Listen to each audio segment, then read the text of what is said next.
ಇವತ್ತು ನಮ್ಮ ಮನ್ಯಾಗ ಸ್ಪೆಷಲ್ ಆಗಿ ಪುರಿ ಊಟ ಮಾಡತ್ತೀವಿ ರೀ ಮನೆಯೊಳಗೆ. ಅದಕ್ಕೆ ನಾವು ಫಸ್ಟು ಮೊದಲು ಪುಟಾಣಿ ಚಟ್ನಿ ಅವ್ರ ಬೆಟ್ಟಿಗೇರಿ ಚಟ್ನಿ ಏನೋ ಅಂತಾರೆ, ಬಟ್ ನಮ್ಮ ಕಡೆ ಪುಟಾಣಿ ಚಟ್ನಿ ಅಂತೀವಿ. ಪುಟಾಣಿ ಚಟ್ನಿ ಮಾಡಾಕತ್ತೀವಿ ರೀ. ಪುರಿ ಒಳಗೆ ಪುಟಾಣಿ ಚಟ್ನಿ ಮಸ್ತ್ ಕಾಂಬಿನೇಷನ್ ಆಗುತ್ತೆ. ಅದಕ್ಕೆ ಪುಟಾಣಿ ಚಟ್ನಿಗೆ ಒಂದು ಸ್ವಲ್ಪ ಮಜ್ಜಿಗೆ ಮಾಡಿ ಪುಟಾಣಿ ಹಿಟ್ಟು ಕಲಿಸಿ ಉಳ್ಳಾಗಡ್ಡಿ ಮೆಣಸಿನ್ಕಾಯಿ ಕೊತ್ತಂಬರಿ ಎಲ್ಲ ರೆಡಿ ಮಾಡಿಕೊಂಡು ಅದನ್ನೆಲ್ಲ ಒಗ್ಗರಣೆ ಹಾಕ್ಕೊಂಡು ಆಮೇಲೆ ಮಜ್ಜಿಗೆ ಒಳಗೆ ಪುಟಾಣಿ ಪುಡಿ ಹಾಕ್ಕೊಂಡು ಮಾಡಿದ್ರೆ ಮಸ್ತ್ ಆಗ್ತೈತಿ. ಸಕ್ಕರೆ ಹಾಕ್ಬೇಕು, ಅದಕ್ಕೆ ಸಕ್ಕರೆ ಹಾಕಿದ್ರಂತೂ ಭಾರಿ ಟೇಸ್ಟ್ ಮಸ್ತ್.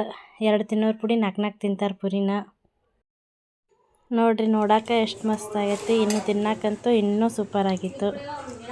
ಈಗ ಕೊಬ್ಬರಿ ಚಟ್ನಿ ರೆಡಿ ಮಾಡ್ಕೊಳಕತ್ತೀವಿ. ಗಟ್ಟಿ ಚಟ್ನಿ ಮಾಡಬೇಕಂತೇಳಿ ಹಸಿ ಕೊಬ್ಬರಿ ಇತ್ತು, ಹಸಿ ಕೊಬ್ಬರಿ ಒಳಗೆ ಕೊಬ್ಬರಿ ಚಟ್ನಿ ಮಾಡಿಕೊಂಡು ಆಮೇಲೆ ನಮ್ಮ ಮಮ್ಮಿ ಪುರಿ ಮಾಡಾಕತ್ತಿದ್ರು. ಪುರಿ ಮಾಡಿದ್ವಿ. ನನಗೆ ಆ್ಯಕ್ಚುಲಿ ಪುರಿ ಬರಲ್ಲ ಗುಂಡಾಗೆ ಚೆಂದಾಗೆ ನೀಟಾಗೆ ಮಾಡೋಕೆ. ಅದಕ್ಕೆ ನಮ್ಮ ಮಮ್ಮಿನೇ ಮಾಡಾಕತ್ತಿದ್ರು, ನಾನು ಕರಿಯಾಕತ್ತಿದ್ದೆ. ನೋಡಿರಿ, ಪುರಿ ಮಸ್ತ್ ಮಾಡ್ತಾಳೆ ಮಮ್ಮಿ. ದೊಡ್ಡ ಚಪಾತಿ ಆದಂಗೆ, ಚಪಾತಿ ಮಾಡಂಗೆ ಹೋಟೆಲಾಗಿರ್ತಾವಲ್ಲ ದೊಡ್ಡ ಆ ಥರ ಮಾಡ್ತಾಳೆ ನಮ್ಮ ಮಮ್ಮಿ ಪುರಿ. ಮಸ್ತ್ ಆತ ನೋಡಿ, ಕೆಂಪಾಗ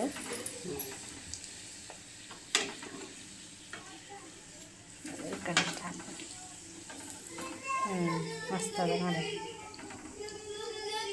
ತೆಗಿಲ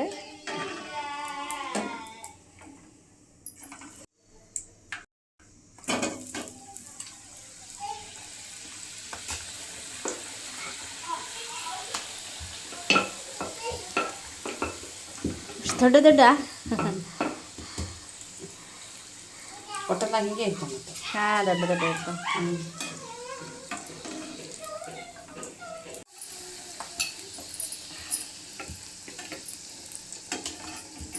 ಈಗ ಉಬ್ಬಾಕತ್ತು ನೋಡುವ ಚಂದಾಗ ಕೆಂಪಾಗ. ಹಿಂಗಾದ್ರೆ ಪುರಿ ತಿನ್ನಂಗೆ ಟೇಸ್ಟ್ ಆಗ್ತೈತಿ ಅಲ್ಲ?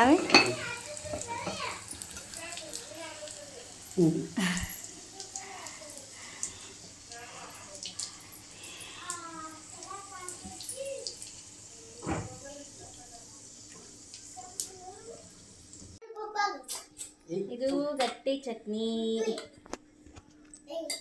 ಇದು ಪಂಕುನ್ ಫೇವ್ರೇಟ್. ಯಾರು ಮಾಡಿರ ಪುಟಾಣಿ ಚಟ್ನಿ ಪಂಕುನ್ ಫೇವ್ರೇಟ್. ಆಮು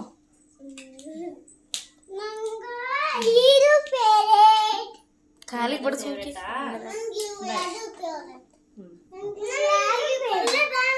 ಅದು ಪಪ್ಪಾಗೆ ಹಚ್ಚಾಕತ್ತೀನಿ ಫಸ್ಟ್. ಪಂಕು ಶಿಶಿ ಹಾಕಿ ಕರ್ಕೊಂಡ್ ಹೋಗು. ಕೋಸಂಬರಿ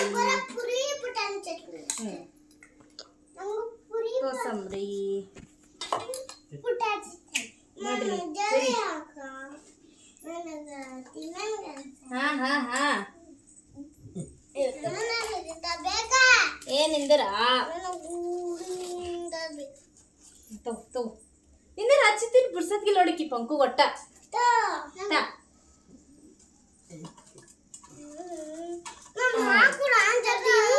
ಸರಿ ಸರಿ ಅಷ್ಟು ಪಾಪ ಸರಿ ಸರಿ ರೀ.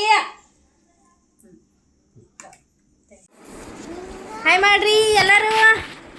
ಹೇಗಿದೆ ಪೂರಿ ಊಟ? ಸೂಪರಾ? ನೋಡ, ಐ ಐ ಐ